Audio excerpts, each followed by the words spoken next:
Good. And it works really great on mobile. Hi, everybody. Welcome to our Business of Creativity with Mike Olbinski. My name is Courtney Larson. This is hosted by ClickPro Photographers. If you want to learn more about ClickPro, clickprophotographers.com. There's a plug for that. But I want to introduce my friend, Mike. Hi, Mike. Hey, how are you? Great. Okay, this is where I get to say like a little blurb about you, which this is just super fun.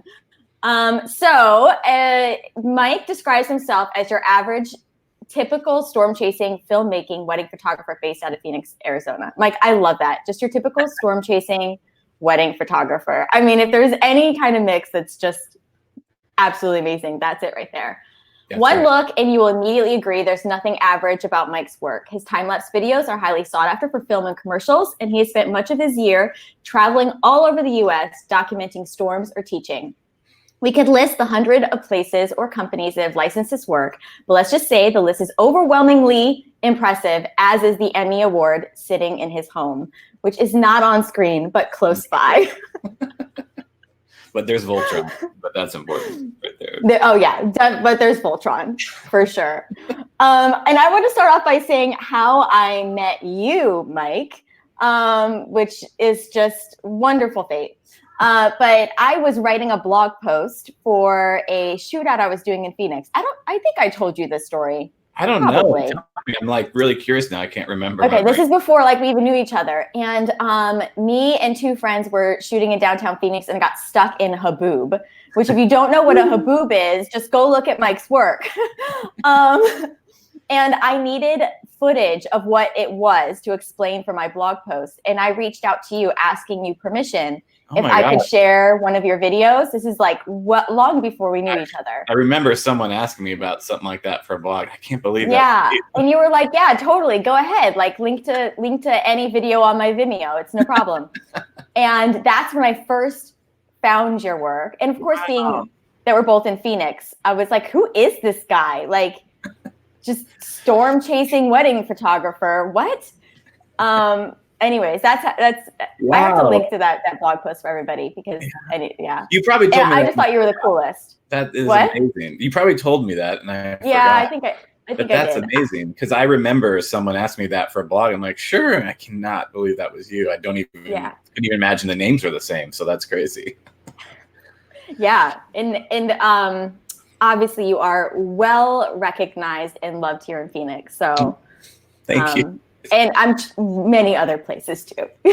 Mostly, but definitely in Phoenix, we all know what you're about.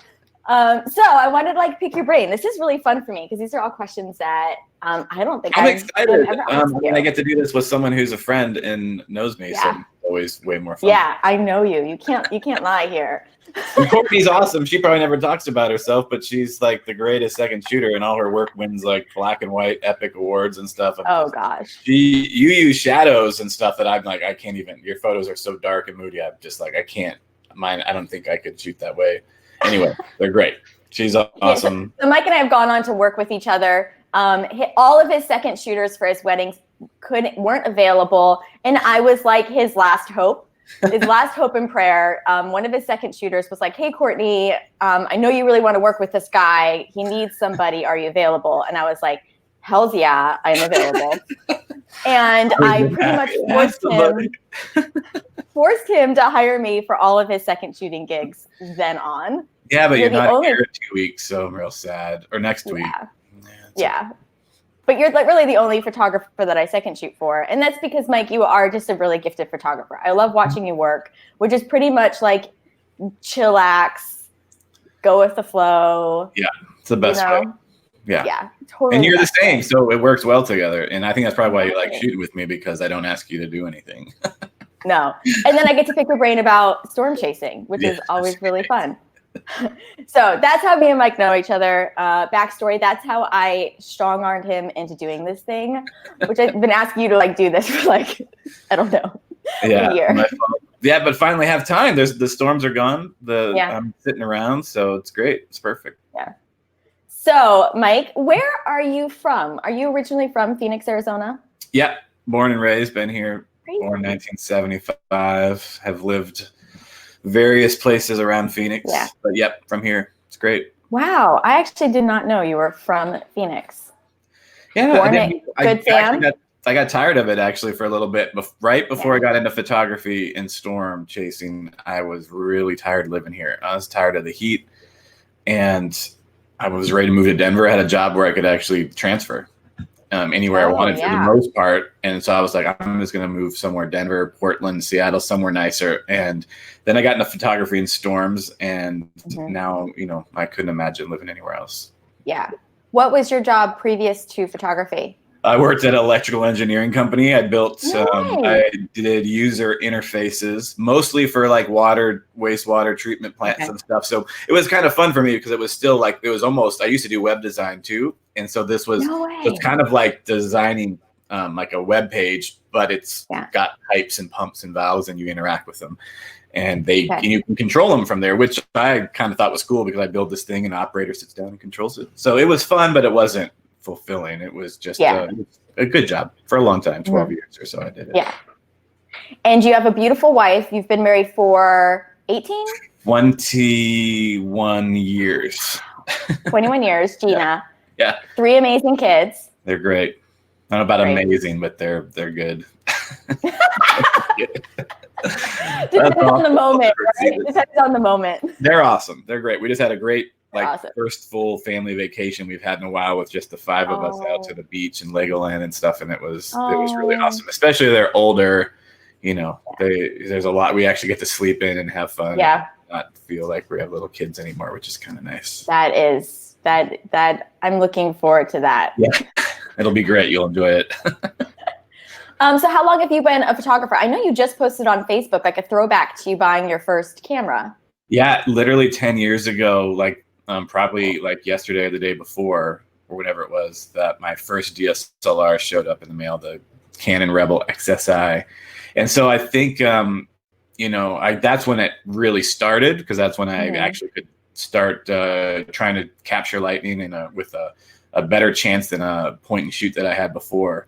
But, you know, when I got into after I got into it, you know, 4 or 5 years, I was looking back at old photos and found pictures from when I was in high school of like storm clouds out in front of the house that I took going on a road trip or camping with my friend, and I was shooting kind of storm clouds and other stuff with, you know, but everyone just took basic photos. But it was cool that some of my pictures were like storms. Like I ran outside to take a picture of a storm cloud when I was like 16, maybe 14 or something. And I couldn't help but do that. So that was kind of reassuring to me when I got into this, because, you know, I had lots of little hobbies along the way and stuff I've tried to do where it's never really worked out. I'm like, oh, great, photography and storms is another thing that I probably really like, but it's probably not going to work out. And reassuring to know that, okay, I've always kind of loved to do this.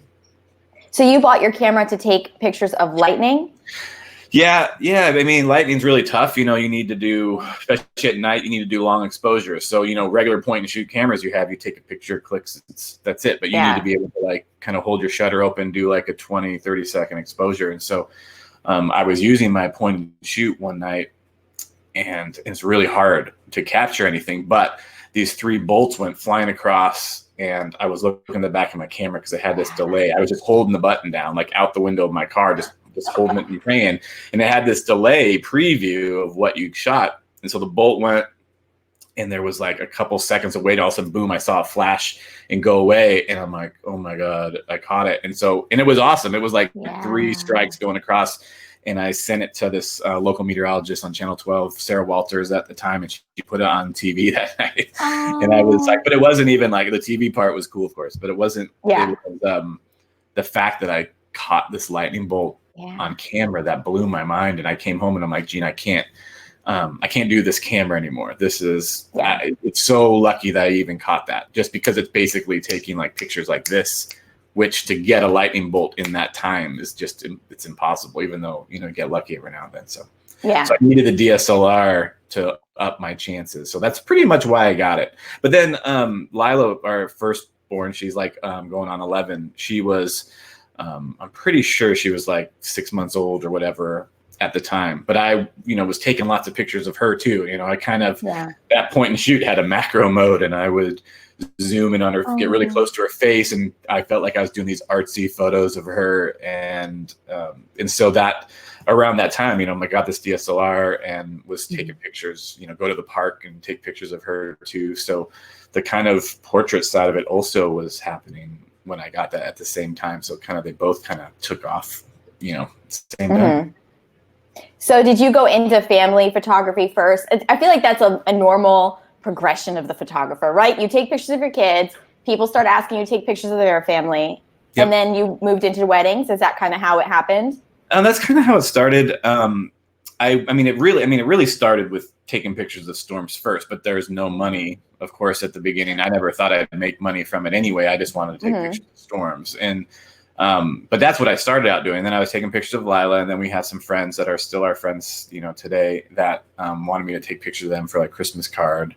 Yeah. And so I did that, and that was fun because they were friends with Lila, so Lila was like in the pictures too a little bit. So it was really more just going to the park and having fun. But then I did have a friend that asked me to shoot her wedding, and she begged me to shoot it. They were even going to pay me $300. I'm like, I don't want any money. I don't know what I'm doing. They're like, we're going to pay you, and it was in their backyard.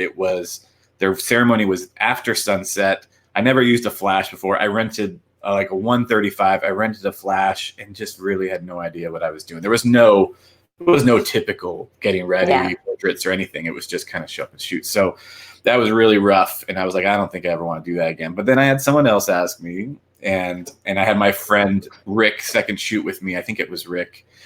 And that was easy. And he was a guy at work, so they didn't really care either. They're like, oh, just come shoot our wedding. I think they paid us like $500 or $600 and we split it or whatever. And it was easier with a second shooter. That made it like I was not stressed like I was with the first one. The first one, I was about to throw up like all over the place. I was so terrified to do that. And so then the second one wasn't so bad. And then I did another one, which I can't remember what it was. And then it might have been the one at the beach. But my friend Rick and I flew out to Malibu, did a wedding. It was a client of his, but we still split it. And it was great young couples out on the beach in the middle of the day. And then we got some portraits of them at sunset. And I liked a couple of the pictures I got. I'm like, wow, this is better than I've done before. And then they thanked us, and I got teary-eyed during like the reception. She was dancing with her dad or stepdad or mom or something. I can't remember. But it was something that got me kind of emotionally like, wow, like this is real important. And then in the airport, we flew back that same day. So we're in the airport, and I'm just like exhausted, like feet hurt, body hurts. Like this. But I'm like, man, we did a really good thing today. Like that was fulfilling and important for them. Not important in the grand scheme of the world, but for them, it was important to capture these photos. And I'm like, maybe I want to do this, because I really didn't want to get into wedding photography at all. It just seemed so stressful and scary and all that. So so that kind of was like, I guess I really want to do this. So I did, that was the first, kind of thing that I think I started doing, and I can't remember when those were, I guess. But I don't know, the first, the big dust storm I captured in 2011 was a long time ago too, which is probably all around the same time I started doing that stuff. So yeah. So which came first. I think it all just kind of happened. But obviously, business side of it, the weddings and portraits were like good money, right away. The storm chasing side took a while to kind of catch up. Yeah. So did you do like the good business owner thing and wait until your income was comparable to your previous job before making the jump? Or when did you feel comfortable and confident in going full-time weddings? Well, I had a friend, I don't know if you guys know Trevor Daly, but he's a local photographer here, and he's a big deal, and he's been doing it for a long time. And I knew him, and I think I second shot for him once. And I saw some video of his, but he said something along the lines that it took him 5 years to go full time. And so I always had that amount of time in my head as 5 years. That's what it took this guy to do it, and he's freaking great. So don't feel like you have to do it now. The first year you start out, oh, why don't I have 30 weddings? Why can't I go full time yet? You need to wait. so I did, I waited. I can't remember. I think it was around 4 or 5 years of kind of starting off. But this November 7th is my 5th anniversary of being full time and not, quitting my job. So since I've been doing it around 10 years, I think it did take me like about 4 years or so to like really do it. And the only reason I didn't do it earlier was because of health insurance, because it was just going to be like, I don't know, $1,200 a month for a family of 4 or 5 or whatever I was. I guess family of 5. Yeah. So that would have been, that was like another mortgage payment. I'm like, I can't do all that myself. And then Gina wasn't working at the time. She was home with the kids. But around the time where I quit, she decided to go work at our church and felt called to go do that. And then she also got health insurance there, which that all kind of happened at the same time. I actually quit before she found that job, but it all happened like simultaneously and ended up being really, really good for us. But yeah, it took me a while to do that. So I was patient, but I mean, the weddings made, way more than my day job did, because of obviously, if you start, I worked at home with my day job. So I was able to kind of get away with like leaving and doing stuff and shooting weddings on like a Friday when I should have been working and stuff like that. So I was able to grow my business while I had that job. And so I was doing fine. And then the storm stuff was also, licensing and all that stuff was doing fine. I was just really afraid to give up the health insurance.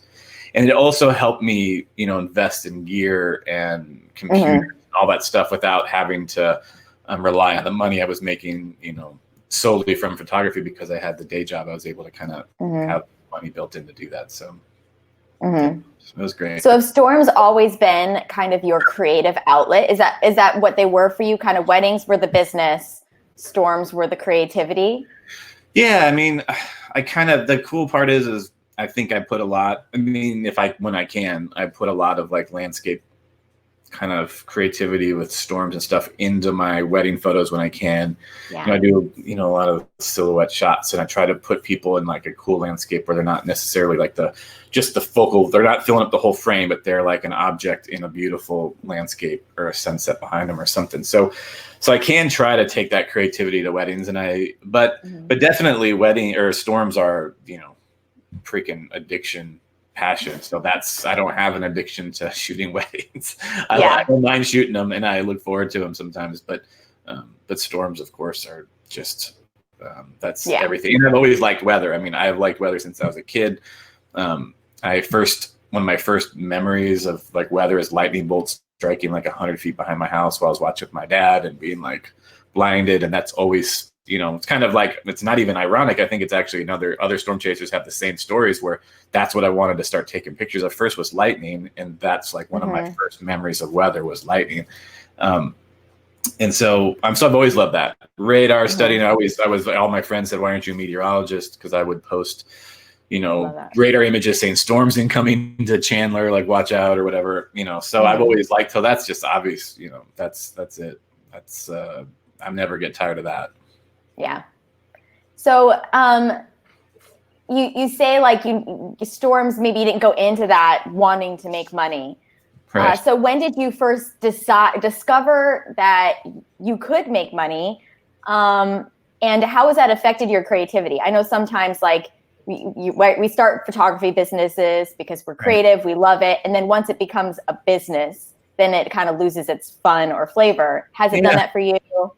I would say like, at least I'll briefly about weddings, like, cause weddings were like a big thing where a lot of people say, don't get stale, don't do this, like once you get into it, you're like, you're working so hard and learning and studying new things. And I did get to the point where I'm like years ago where I'm like, I kind of like the way I shoot and I like my style and all the stuff. And I've pretty much stayed the same. I haven't felt like I need to, be crazy creative all the time because that's what clients expect and stuff like that. But the storm side of it, it definitely, I obviously, like I said, didn't get into it for money. But when I realized I could was when I captured the dust storm in 2011, the big one that crossed Phoenix. And I was lucky that I just started wanting to try to time lapse like the day before. And I shot some crappy the day before. And then I had been out chasing stuff like 3 or 4 days in a row. And then July 5th, I was in the backyard. Like, I'm not going to chase because Gina's probably sick of me being gone. So I was just practicing a time lapse in the backyard of the clouds. And then I got a text or something saying there's a dust storm coming over Santan Mountains. And so I'm like, well, Gina, their parking garage, like a quarter mile from our house, overlooked downtown, and I'd already scouted it out. I'm like, if this dust storm keeps coming, I'll take some pictures and do a time lapse and show people how big these things can be and how they'll dwarf a city. Because I knew what they could look like. But I didn't feel like a lot of people maybe knew. And so I went there, and this dust storm that was coming in was like the end of the world. I mean, it was just monstrous. I mean, it was over a mile high and all stuff. So it was like insane. So I time lapsed it, and it was not very good. It could have been so much better if I knew what I was doing, now. But I posted it online, and I thought, the only thought I had in my head was maybe this will be one thing I can get on the Weather Channel. Like for once in my life, like I'll get something on the Weather Channel. And for once in your life, if only once in you my knew. life, I'll get something on the Weather Channel. And it was within like an hour of posting it, it was like all over the place. I had people saying, I just saw your video on the news in Seattle. Like a friend of mine was sitting at a bar in Tempe going, Mike, there's people next to me watching your video on their phone or whatever. And I did like 2 live interviews on the Weather Channel the next day. I was interviewed by CNN and Today Show, like the online Today Show, not like the TV show, but either way. But it was like, so all that was cool. It went viral. It was, it was within a couple of days. It was just all over the world. I mean, I had a photo of it published in a Chinese magazine, like within like a week or whatever. But it wasn't, that part was all cool. But what came from it was people wanting to license it for stuff, Yeah. So, like an air conditioning commercial locally wanted it. They're like, your dust storm hits your house and your AC. Hey, and so they use it for that. And then, use us to clean your air conditioning.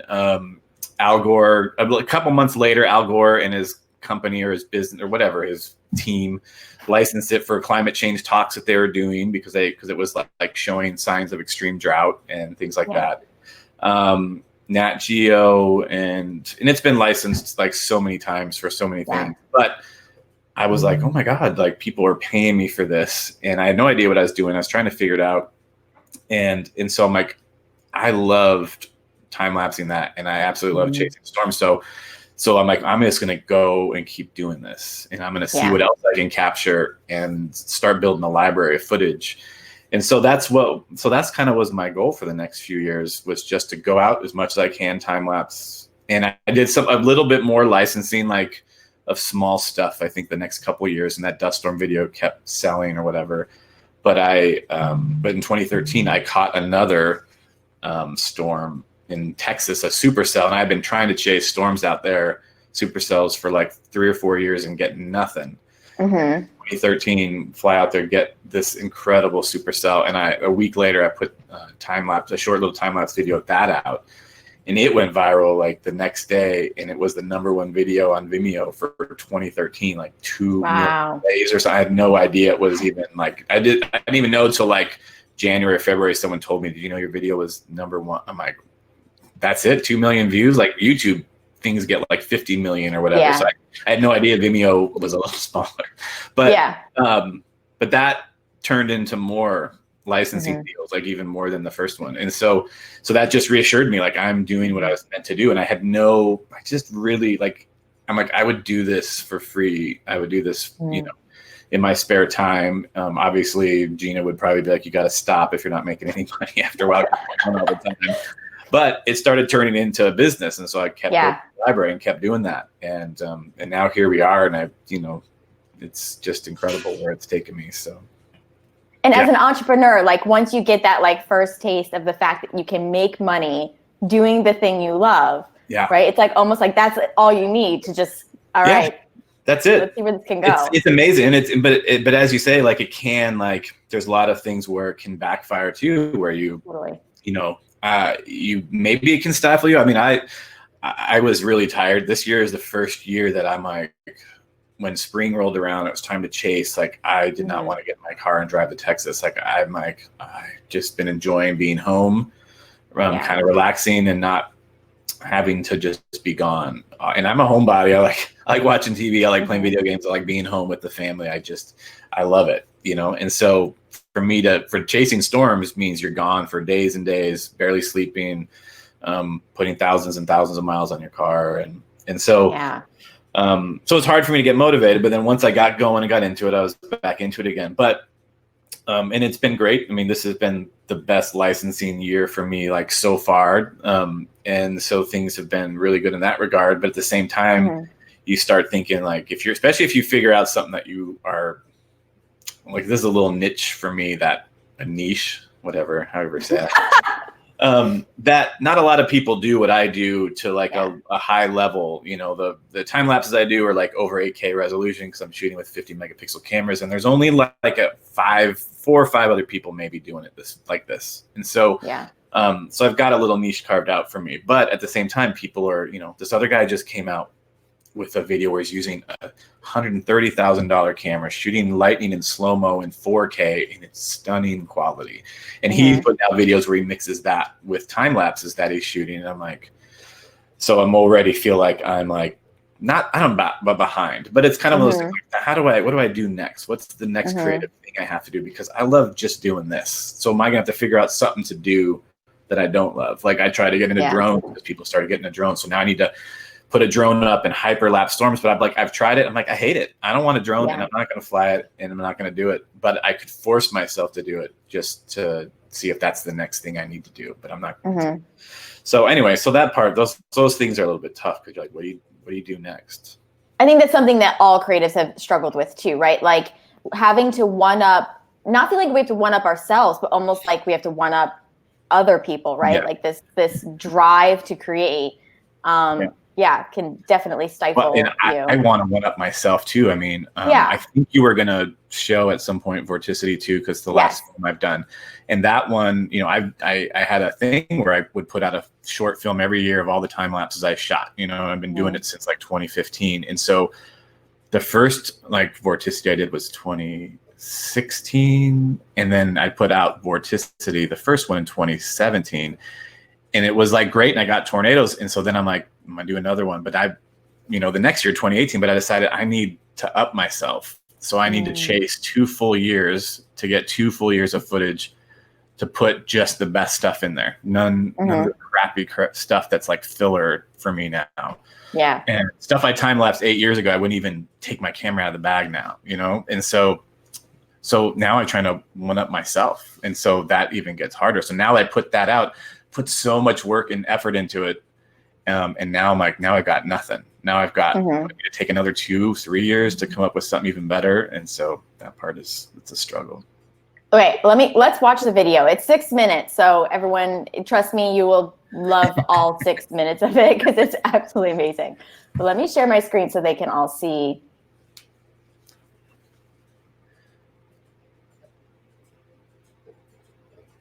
Thanks for saying Vorticity. Yeah, let's see where look at that though. Can we just like look at like all of this? Those are cool film festivals that actually like stuff like this, which is pretty incredible. Yeah, Vorticity too. Oh, 7 minutes 33 seconds. Perfect.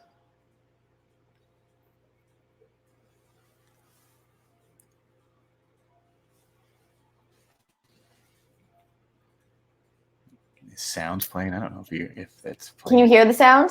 I can't, but it's okay. I wonder if it's stuck on your mic. Warren said no problem, but I don't know if that means no sound. No sound. Warren. No sound. Darn. That's okay. You guys can watch it later. We don't have to watch it now. You could like kind of go through it real quick and just kind of show some of the visuals and actually go towards the end. Go towards let's see. Your tornado. Yeah, right around there. This is just like some of the ending stuff, which is really pretty crazy.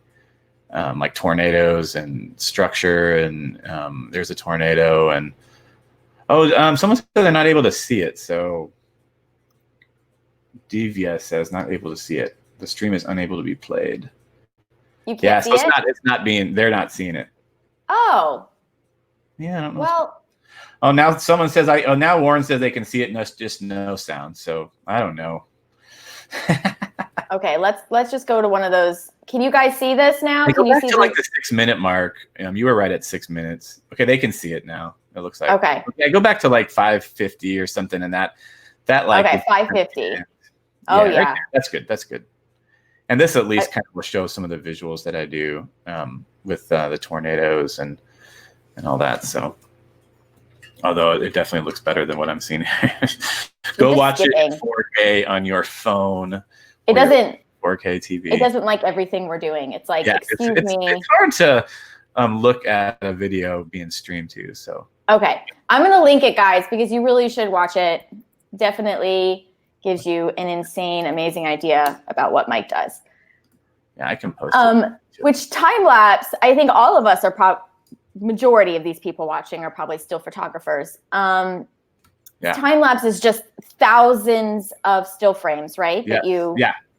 Yeah, that's what's so cool about it, at least for me, because I can't afford or haven't wanted to, pay for like one of those big red epic cameras that shoot like 8K that are like $50, $60, $80,000. I can use a $3,000 Canon DSLR, a 5DSR that shoots 50 megapixels, shoot 1,000 frames, put it into a video, and now it's like 8.5K resolution for, fraction of the cost of what it would take to buy a video camera to do that. And also time lapse allows you to, edit individual photos. Yeah.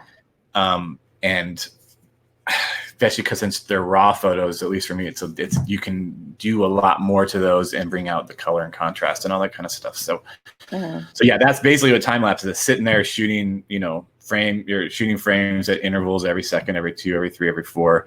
And it's very, can be very, very frustrating. It requires a lot of patience, which I think is why a lot of people don't stick to doing it at least for storm chasing. And also, if you're getting into it, then the disk space you need to store like 50 megapixel files ends up being. Yeah.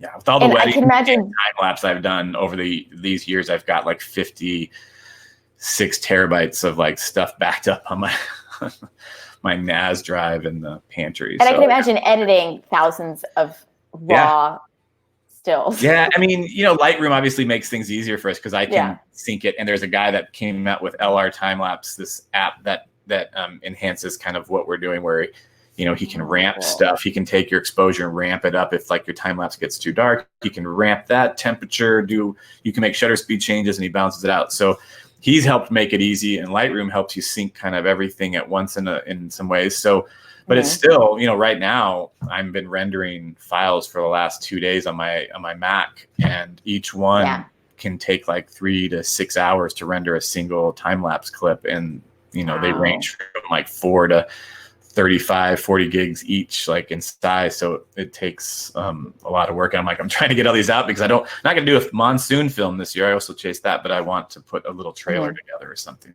So I'm trying to get them out. So tell me the conversation with Gina. The first time you're like, hey, I want to leave for like 3 weeks. Well, that leaving for 3 weeks I don't think that's ever happened, but it was very incremental. Yeah. When I first started chasing here in Arizona, because I chased the monsoon for anyone who lives here, the lightning storms and all that stuff's great. So I would leave like a late afternoon after work and try to go chase. And after a while, I'm like, man, this is like I'm gone a lot. So my strategy at the beginning was I think Lila was 1.5 years, and I really started kind of trying to do a little more. And so I would take her with me, and she would watch DVDs, and we'd have like a fun time. She was pretty little, so she would kind of just sit in the car and sleep or whatever. So, but because I took her with me all the time, it was a lot easier for Gina to be like, okay, go ahead. Yeah. Because then she could just sit and watch TV or whatever. So it wasn't. It's a break for her too. It was a break for her, but it was really cool because it became something that I do with my kids. When I can now. They're in school in the summer, starting August, so they can't come with me as much, and they're also older and they fight a little bit more and they get a little bit frustrating. But now there's 3 of them. Yeah, 3 of them in my backseat of my Forerunner. They're growing, but my Forerunner has stayed the same size, and so they just are just elbowing each other. But it's been fun to take them, and I've taken them a few times out to the plains for like a day or two to chase like supercells and all that stuff, and it's been really magical to kind of be able to go to work and take them with me. But the plains is like when it's really hard, and it was a real struggle for us early. I would even say as like as soon as like 5 years ago, as recent as 5 years ago, I should say, that I would go. I think I went out once for 12 straight days, one of the first times. And it was the first time I'll take people out and do tours where they pay to come along and ride with me. And I do workshops and stuff. But so that was my first trial run, was like a 10-day tour with this one guy, Pat, who was a friend. He paid like next to nothing, but you were going to be like our practice. And so then I ended up staying out 2 more days after that because it was really good. And so that was the longest I had been gone, was like 12 straight days. And I might have had just one kid at the time. I can't remember. But as it started going on, it started getting a little bit harder. And it was really just about communication and not understanding each other. And that's, I think, what happens to most people, and like marriage in general, is like you don't communicate, you don't like try to like understand where the other person's coming from. Because Gina would say stuff like she would kind of complain about how hard it's been, and I would be like, well, what do you want me to do about it? Like, come home? Like, but it wasn't that she was complaining. It was like I'm her best friend. She needed to talk to me about it and vent, right? And so I wasn't letting her vent. I was taking it as her saying, why aren't you home? Not that she just needed to tell me stuff. And so I needed to understand her side. And then she also needed to kind of understand my side too. Like, when I hear some of that stuff, I feel like I shouldn't be away and I should come home. And so we both kind of learned, like, this is what things are going to be like. And so these are our expectations. And so at least we know like where each other's at. And so, so now, when I'm gone and things are really tough for her, like, I just like, tell me everything. What can I do? Like, because I know I'm going to be gone. She knows I'm going to be gone, but what can I do to help and all that kind of stuff. And so, and it's a good thing that we figured that out, because it's just gotten worse and worse. Where this last year, from like end of April to the end of June, I chased like 38 days on the plane. So I was gone. I mean, I wasn't gone straight. I came home whenever I could between stuff, even if it was for like a day and a half or two. But I was gone for like 38 days over the course of like 2 months or so. So it's pretty tough, but it's kind of the business. So. Yeah, I mean, now that it makes you actual money, I'm sure it's a lot easier to understand. It's not you just like, I don't know, having fun. So yeah, I mean, and it gets hard too. I mean, I don't always love being away, like I said. Yeah. But this little compact time from like early May to like the end of June is like, that's when we eat, as my friend said. And we, this year we took, we had a van, we took 5 people at a time. My buddy Brett helped me. And so we took a tour group out. So we had 3 tours with about 3 or 4 days off in between. And one of them's 10 days. And then we had some guys from National Geographic following us doing like droning. And they were, so they followed us for like 2 weeks. So I had them following. And then we had another film crew following for doing some stuff for IBM, and they were just trying to shoot storms, and they weren't like shooting us. They're just trying to get their own footage. So we were basically guides, So definitely. So this year was like the most, I made from like taking people along for tours. And then we made all the extra money from having these 2 companies follow us. And so it's, it makes really good money. A few years ago, I stopped entirely shooting weddings in May and June. Like, I just don't book them, because I just focus solely on chasing storms. So, so it's tough though. I missed like soccer games, and, I did my best to be home for certain things and all that, but yeah, that balance, I tell people that I feel like the balance between family and business just doesn't exist. Like, it's constantly evolving, constantly changing, and never fully there. And I don't know how, the same way. And I don't even know. I mean, it stinks that like I have to be gone. So that part kind of stinks, because if you're working all the time, I mean, you work a lot. You work from home, and your kids see you working, and I don't think that's bad. Like, I think there's some. I've heard some people say, "Oh, I don't want my kids to like. I don't want to be working all the time when my kids are around and stuff." And I think there can be a point where your kids are like, "Dad, can you come play soccer with me?" I'm like, "I gotta work." And then they hear that so much, they stop asking, and you're not actually taking breaks to do stuff like that. But I do like the fact that the rest of the year I work from home, and I see them, and I can, when they're home, I can go out and play. I can do whatever I want. But I also think it's good. I don't think it's bad for them to see you working either. To see that you're working hard, and you're doing something that you love, and you're growing your business, and they have to understand that. I mean, when I grew up, my dad never played with me, and neither did my mom. Like, it's kind of funny. We're in this day and age where, we kind of feel like we have to cater to our kids so much. I mean, that's just the way it is. I love catering my kids. I love them, but I also am like, I gotta work, and you gotta like, work. you're gonna watch me work, and you can also. My brother and I entertained ourselves for 15 years or whatever it was together. You know, I can do it too. I love the quote that, not a quote, but a meme or something I saw that said, for women, be the CEO your parents expected you to marry. And that's like totally like what I live by. Like, I want my kids, especially my girls and Britton, my son, to see a woman making money, doing what she loves. That it's not, I mean, being a stay-at-home mom is amazing, but I enjoy being a work-at-home mom, and I love my girls seeing me do that. I love Britton seeing the new role of what a family could look like. Yep. So I'm totally there with you that, like, obviously we want to be with our children and make sure that we don't jeopardize our relationship. But and I think I've seen, see people talk about, I work at home, but I don't work when my kids are there. I don't do this when my kids are there. And I'm like, I don't know how that would be possible. I don't understand. First that seems. They don't go away. You're kind of lying to everybody if you're saying that's the case. But how great is it that you work from home and you're in around your kids more? Like, that just seems like a win. I mean, you could be busy and they may like, well, my mom just works all the time, but you could be gone for 9 hours a day with commute and all that stuff with a real job and never see them. So I don't know how that's like worse. So I think it's great. I freaking love it. And then I get to take them with me sometimes and all that. So I love it. So how did you, I'm like totally backtracking now, but how in the world did you learn how to chase storms? Like, I one time asked you like a good app to follow a storm. And you told me, and anytime I pull up this app, I'm like, I have no idea what I'm looking at. It's probably radar scope. I probably told you. You're like, I mean, that's just current radar. I mean, it's not. I mean, that's to track it when you're out there. But I've been really blessed with really good friends over the years that I don't know. I've always learned most of my things in life by osmosis and reading and study. I mean, when I got into photography. It's funny because there's a lot of people that will get into photography and they're like, I don't understand why I don't get any weddings or anything. And I look at their work and I'm like, I don't think you know how to take good photos, unfortunately, but I don't think you, but you also don't know how to be critical of your own work. Right. So there's a lot of, you watch American Idol and people, they think they're amazing singers because no one's told them, or they don't know how to judge themselves and go, I can't sing really. And so when I got into photography, all I did was look at other people's work on like 500 pics or JPEG Mag or Flickr or whatever to look at how people were shooting weddings and how people were doing landscapes. And there was a time where I'm like, I'm just nowhere near as good as these people.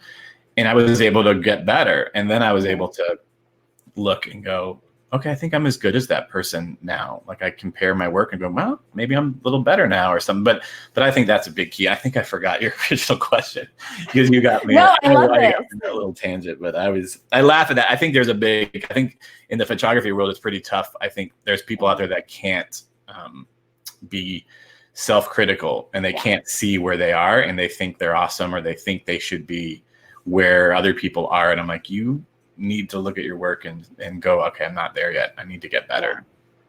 But we all have room to grow.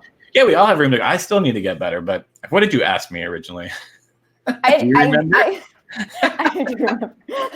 I asked you like how in the world you learned how to like chase a tornado and be safe. Yeah, it was basically I mean, I watched storms out here forever on radar. So I saw how they move. So I had a little bit of experience kind of like how they would happen. So I just started chasing them and following them. But I had friends who were like, Mike, you need to look at, here's a great website that has like all the current data for the models. And you look at CAPE for like energy and you need to look at this and that. And so I started looking at those things. And then slowly just over the years, it's progressed to learning more on my own. And then also learning more from friends showing me things. And also just, like I said, knowing like, I don't know this part. I need to learn it. I'm not awesome at this. What else can I learn to get better? And so I've always taught myself. So that's kind of where I got in the tangent, was like, I've always taught myself things. And that's why I kind of taught myself what how good I wanted my photography to be by other people. Like, how do I get there? And so the same thing with storms, like I need to learn this on my own. So you can go to school for meteorology and learn all that stuff, but I'm definitely more photographer than meteorology. I don't want to go take math and do all the stuff required to get a degree in meteorology, even though people tell me I should. And I'm like, I'm pretty excited now what I know that helps me get the storms I want so I can photograph them. I'm still like always learning, which is great. And last year, my buddy Brett, he's insanely good forecaster. And he and I did these tours together. We had the greatest time for like over a month. And I learned so much from him just from this last year that I thought I had I never thought I had a good handle on things, but I'm like, I got a pretty good understanding what to do. And also I learned these other things from him. And I'm like, man, these are all really good extra things just to be even a little better. And so it's always, especially for meteorology, it's always learning. Even people who are experts at it, they get fooled and like, well, that's a learning experience. What did I miss today? So weather is really, really tough and frustrating and fun. But your tours, I feel like anybody that wants to really figure out storm chasing or even just try it, that's like the most amazing way to be able to drive with you. I mean, the fact that like Nat Geo is using you as their compass says a lot about your skill level. I mean, it's really insane because obviously it's been 10 years that I kind of started doing this. So that seems like a short amount of time to be able to do stuff like that. But I also early on would be when I saw I'm not doing storm tours. It's nothing new. People have been doing it for like decades. But when I first saw that people did it and I was early on, I'm like, I would never take anyone with me storm chasing because that's terrifying. What if I got stuck in a tornado or whatever? Like, I don't want any responsibility for anybody else. Like, that's ridiculous. And so, but here I am with a van full of 5 people and National Geographic following in a car and someone else following that was paying like as well. I mean, like, and it's your confidence grows obviously. And when you learn, the more you learn about something, you realize, well, it's not as bad as it seems. You just definitely have to be more prepared and more on your toes and always have an escape route and stuff like that. So, but yeah, if you really want to know what storm chasing is like, the tours are good. I never know what I'm doing with them. So it's not like I have tons of openings or whatever next year. I'm not sure if I'm keeping them small or if I'm doing, van is really tough and kind of awkward and not always fun for people to get in and out with tripods. And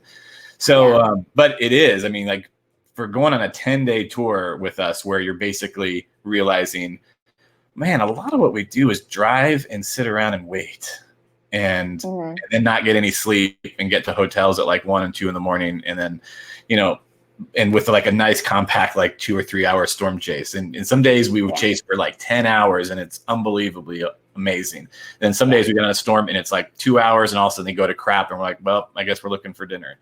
Yeah. And, but I think it's a fun adventure and everybody that goes almost always, has a great time. So it's pretty fun. Like an immersion program. Yeah. Like it's not absolutely. And you even hear our frustration. I mean, we missed a tornado this year that we should have been in perfect position for, but we got overly aggressive and a van full of people. Luckily I knew them. They were, couple of them from Australia, a couple from Canada. They were all friends and I'd met a couple of them before and they all kind of chase on their own. So we missed this tornado and people start, and I'm got a huge community of friends in storm chase community. So some guy from Slovenia is like, Mike, are you on that wedge? Lucio's on. And then someone sends me a picture of it. And then someone else send me a photo of this tornado that we're missing. And I literally like grabbed my phone and I freaking threw it on the floor of the van. I said, I don't want to see more pictures. And then I floored the van. I was so mad. And so so not only do you like get immersed in like the whole thing, but then you can even see the frustration and the failure because it's like everybody, I mean, so many people missed that tornado that day, but we were right there and should have been on it and we still missed it. And anyway, it can be very, very frustrating, but also, the day before we had the 10-hour day that was unbelievably rewarding. Structure of the year. Like people were losing their minds and we made every perfect decision. And so we go from that day to the next day going, we suck at this. Why are we even doing this? Like, it's so funny. So no matter what you're shooting, there's high lows, right? Like I think wedding photography, we all think like amazing money, like that's where it's at. And then you're stuck behind a computer for hours on end. Or you have great clients and a beautiful, you're shooting a wedding elopement in Yosemite and then you have like a bridezilla at like Villa Siena or something near like this. Yeah. Anyway. Or you have like amazing view and they don't want to take photos. They're like, no, we'd just rather go to cocktail hour. And you're like, why? Oh my God, I had a wedding years ago on New Year's Eve with this couple, and it was up at Four Seasons, and it was snowing on New Year's Eve here in Phoenix. Oh, I mean, wow. Up at Four Seasons, a little higher than Phoenix, so it's Scottsdale. Yeah. But it's snowing, and I went outside and put my flash up. I was actually going to use off-camera flash for once in my life. So I set up off-camera flash down this little path and shot the flash back into it with all the snow lit up. And I'm like, and I went and showed it to her. I'm like, I get you guys in here. It's going to be amazing. And she's like, but they were DJs and they were DJing their own wedding for a couple hours. And she goes, I don't know what to do. Jay's got a DJ. And I was like, I'm so done with you people right now. What? Like, you won't go outside mother.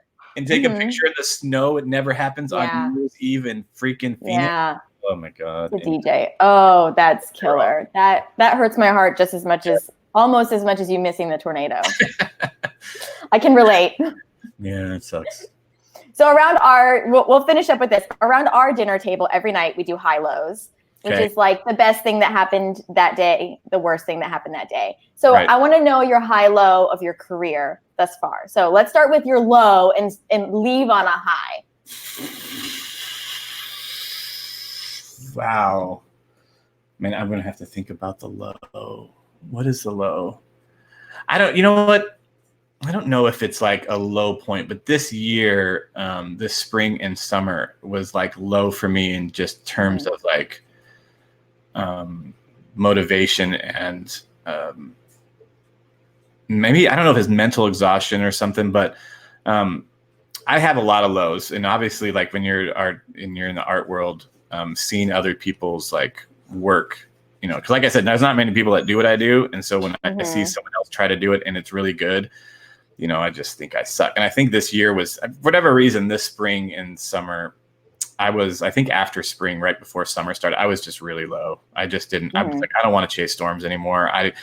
Can I just live off of the clips that I've shot? Can I just live off the licensing for like the next couple of years and not have to chase? Because I'm competitive. I'm very competitive, and online I'm a nice guy. You know me. I'm a nice guy. You're a pretty nice guy. I'm a decent dude. I have lots of flaws. I'm very competitive. I can be very jealous, and I can probably like if I see someone, I'm like, I don't even want to like talk to that person because they're doing something that's making me upset that they were on that storm and I wasn't. So I can be real petty and stuff, and so I have lots of flaws.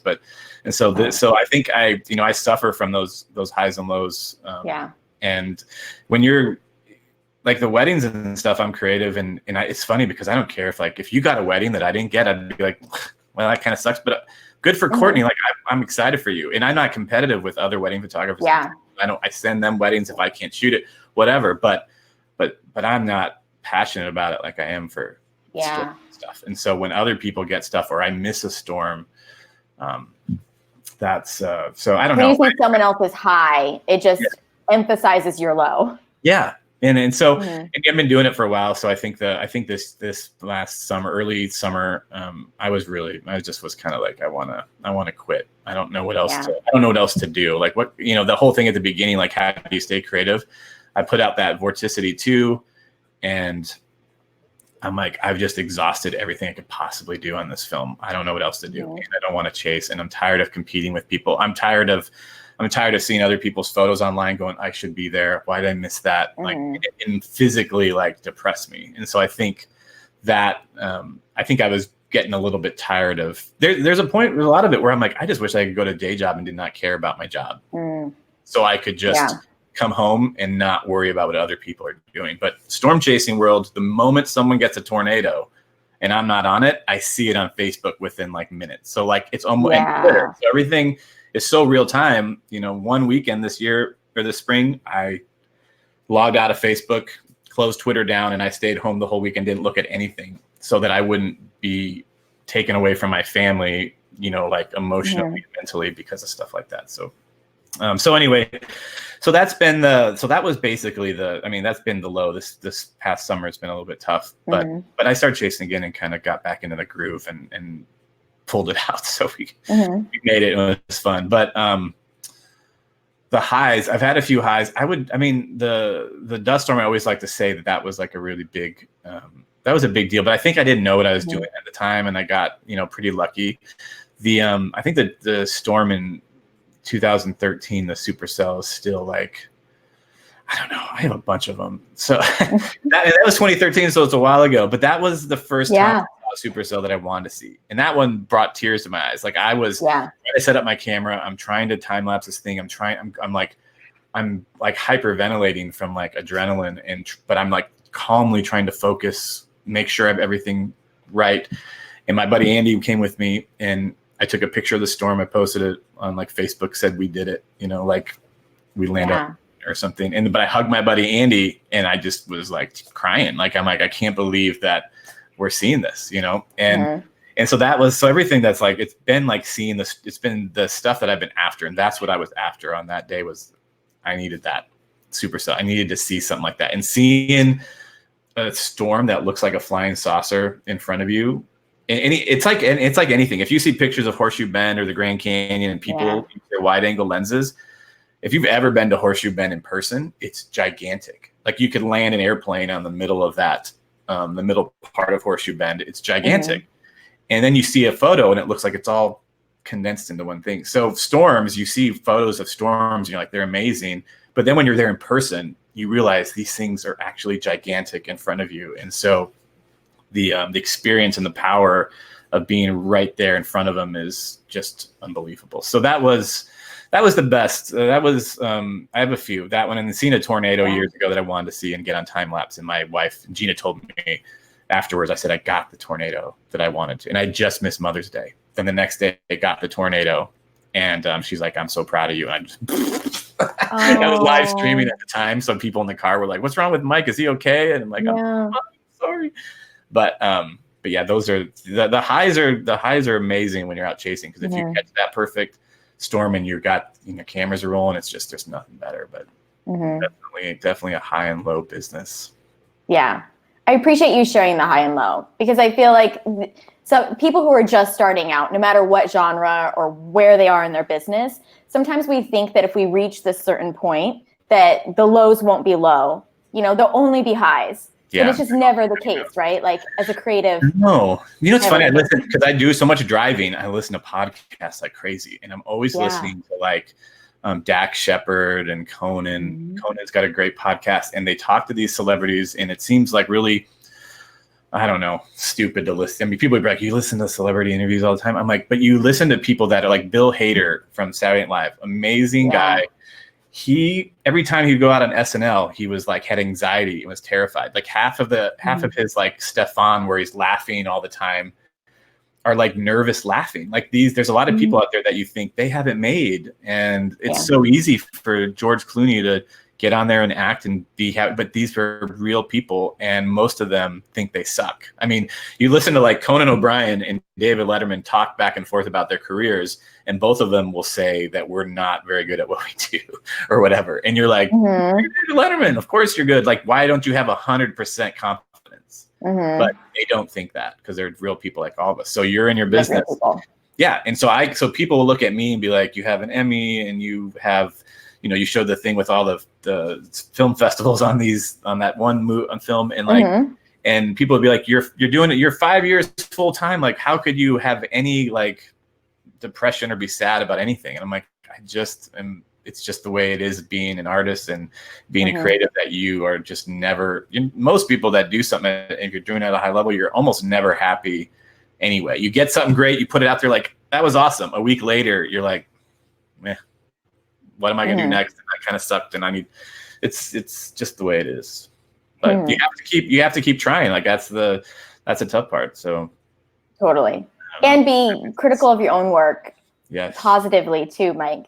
Yes. And I will always tell you that I think that you are an amazing photographer, both weddings and storms. And it's an honor for me to know you and also call you friend, and to be able to watch you work. Sometimes he traded me in for a new second shooter. I'm not bitter at all. You are not traded in. You are the best. You and Aaron are the only two people I really like second shooting for me. And you're both I do kind of love short, Aaron. the same size. It's We great. are. You're right. You're right. He is a shorter No, guy.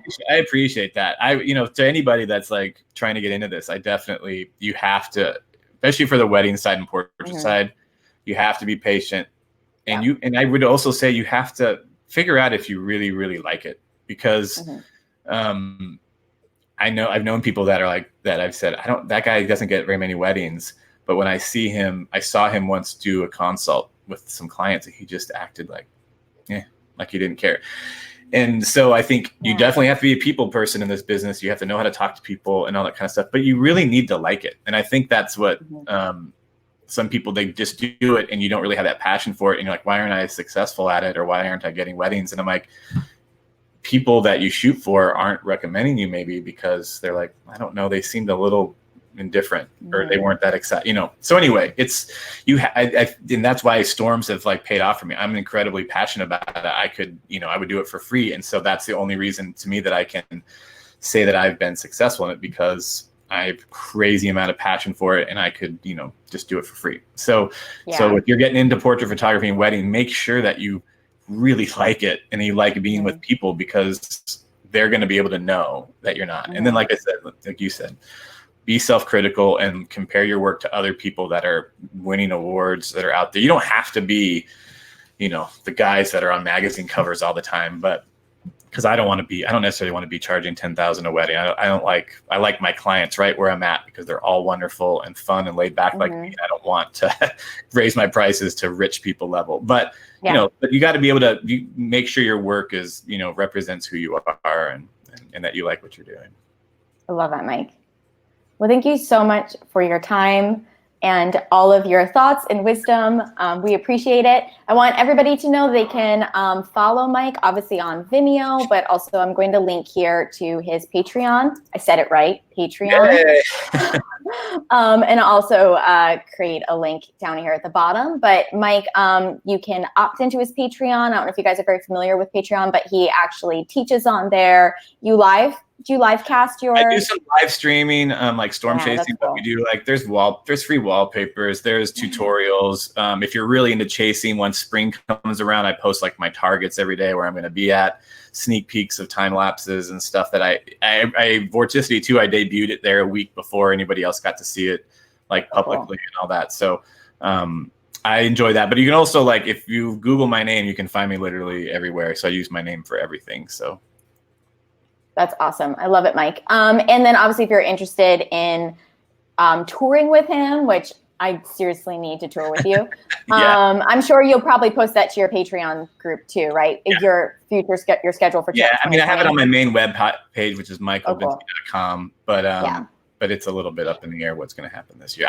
The Supercell tours and Tornado tours, I have had the same people come every year for a while, and so it's pretty kind of a little exclusive because you are in a car with people for 10 days. So the fact that I really want people to come that I know that are I know are going to be laid back, like I don't feel a little worried about some people riding along for 10 days. Can be tough. So maybe they can attend a workshop. I know you have workshops here in Arizona. Workshops during the summer, and those are way more laid back. We actually learn for 5 days for like the morning, and then we go chase the monsoon. And it can be exhausting because we can be out late. If it's a great monsoon, we could be shooting while getting late. But those are pretty fun. And in this last year, we got a really nice vacation rental down there, which I really enjoyed. So hopefully that's so cool. Yeah. Well, thank you, Mike. I hope you have a great day. Thank you, everybody, for joining in and watching. All right. Thank you so much, Courtney. And I want you to second shoot for me again. So I'm going to be hitting you on my schedule. Now that I put you like on blast here, you made me feel bad. Now you're saying, no. Aaron can second shoot for you. It's fine. If there's anybody to give up my space to, I can give it to Aaron. All right. Have a great day, Mike. I'll talk to you soon. Thanks, everybody.